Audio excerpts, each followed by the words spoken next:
যে আমরা কোথায় ছিলাম, 10.5% আমাদের জিডিপিতে ইট ওয়াজ আওয়ার কন্ট্রিবিউশন।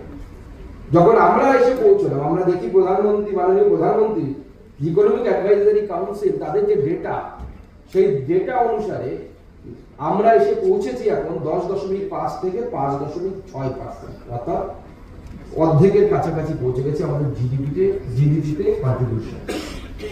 আমরা এখন যদি পার ক্যাপিটা ইনকামে যাই, per capita income fell approximately 83.7% of the national average, which was 127.5 in 1961 only.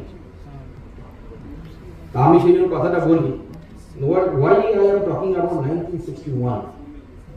1961 এর পর থেকে বাংলার রাজনীতিতে অনেকগুলো ঘটনা ঘটেছে এবং রাজনীতি খুব গুরুত্বপূর্ণ ভূমিকা পালন করে। আপনারা আমার থেকে ভালো জানেন, যে কোনো জায়গার অর্থনৈতিক উন্নতির ক্ষেত্রে জবে থেকে বাংলায় এই ধরনের মানসিকতা, এই ধরনের রাজনৈতিক মতাদর্শ ঢুকেছে, which is alien to this society, alien to this country, ততদিন থেকে বাংলা জাতীয়তাবাদ থেকে, ন্যাশনালিটি থেকে অনেকটা কিছুটা বিচ্ছিন্ন হয়েছে।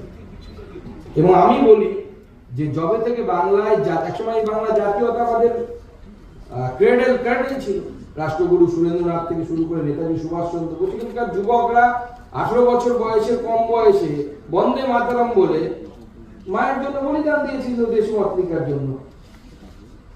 আমরা পরে কি শিখলাম, সেখান থেকে চলে গেলাম যে জাতীয়তাবাদের এই যে ধারণা, এই জাতীয়তাবাদ থেকে বাংলা দূরীভূত হলো। আর যবে থেকে বাংলা এই জাতীয়তাবাদ থেকে দূর হয়েছে, তবে থেকে বাংলাও লক্ষ্মী ছাড়া হয়েছে। বাংলায় লক্ষ্মী নেই, বাংলার লক্ষ্মীও ছেড়ে চলে গেছে। 1977 অনওয়ার্ড সেটা শুরু হয়েছে।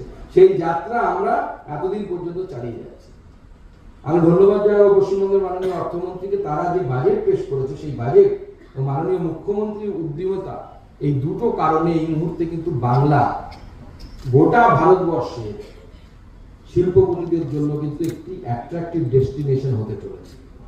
এবং সেটা আমরা দেখতে পাচ্ছি যে তারা যে ভারতবর্ষের যে বিভিন্ন জায়গা থেকে তারা এই জায়গায় পশ্চিমবঙ্গে ইনভেস্ট করার ব্যাপারে চিন্তা ভাবনা করছে।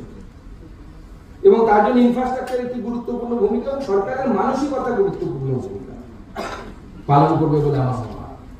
আমাদের সরকার, মাননীয় রেলমন্ত্রী গত রেল বাজেটে প্রায় 1 লাখ কোটি টাকা রেল বাজেট ঘোষণা করেছে।